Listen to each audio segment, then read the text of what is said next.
God. Guys, I have to tell y'all something. I really have to tell y'all something. Is in my spirit to say this. It's in my spirit to say this. For real, no, because, and I'm not even being funny, I swear to God. Hold on. So, first thing first, I want to say thank you, everybody. The BET Awards was amazing. And I want to say this. I know I said this before, but for real, I'm going to keep performing Pretty and Petty because it is one of my hottest songs for my album. And I really, really love that song.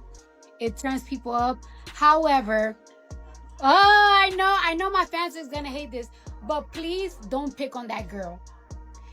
I am very big against internet, like, bullying, unless my fans have to. Unless my fans got a drag, I'm with that. But if somebody not bothering me and I feel like she's not bothering me, I don't want to be the reason why somebody gets on the internet and have a bad day or get depressed or feel bad or feel like the world is against them, because I really went through that before.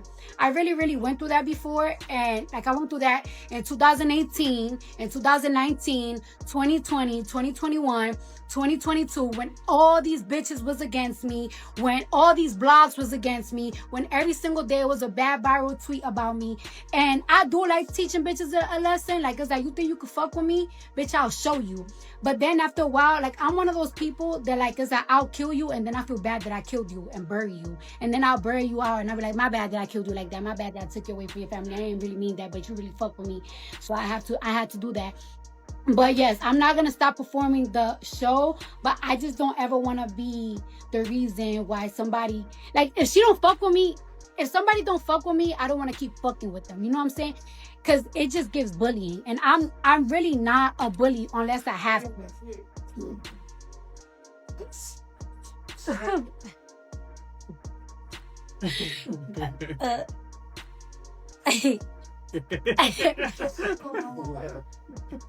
So yeah, and I know that my fans gonna be like, Cardi, stop, because they say this and that. But the thing about it is, y'all don't understand. Like, I'm a very blessed person. Like, I'm really a blessed person. Like, I really believe that I was anointed. Like, I was born anointed, and God showed me over and over again that I'm anointed. And sometimes God be telling me, like, it's like, you know, like, you could show people, and you gotta sometimes stand up, like, and you gotta get tough. And I'm not the most perfect person, but then sometimes God be like, all right, chill, Cardi, chill. Because once you overdo it. Cardi B performed at the BET Awards and tore that stage up. But the performance didn't just get people talking about the show, it reignited the entire BIA situation all over again. And then Cardi did something nobody expected. She got on live and told her own fans to chill. Here's the full breakdown of everything that happened and what Cardi actually said. Before we get into the BET moment, you need to understand the beef itself, because this one has layers.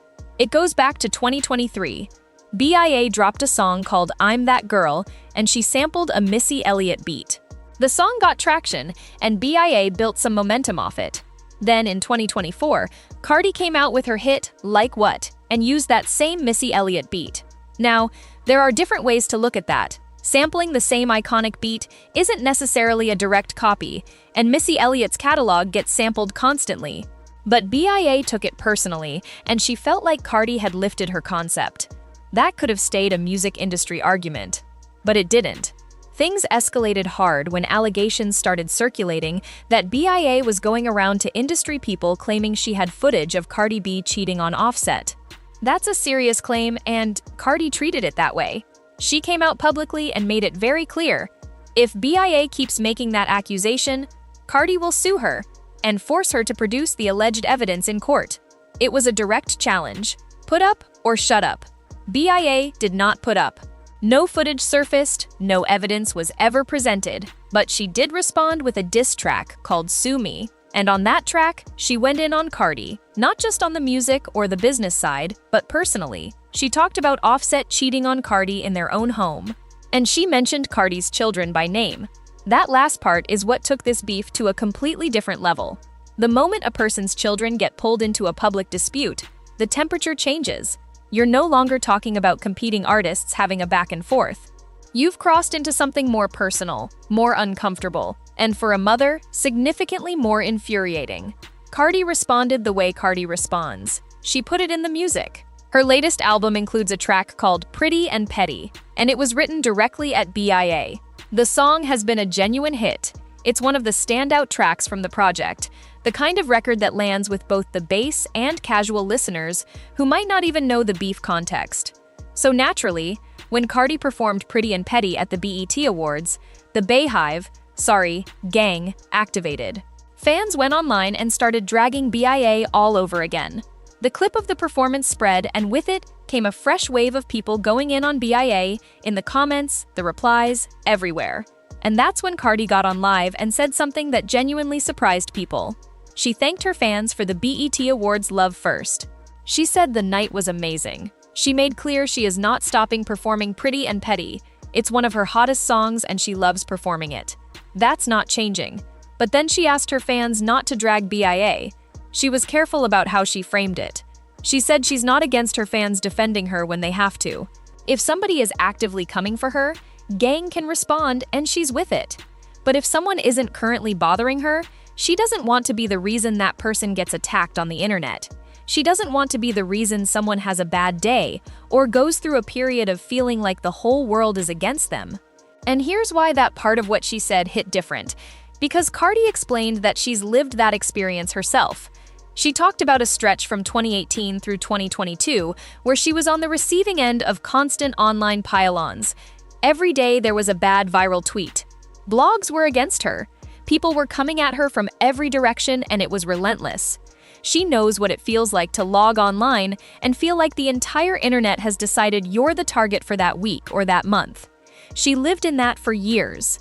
And she said even though she's someone who will respond when people push her, she acknowledged she will go at people when she feels she has to.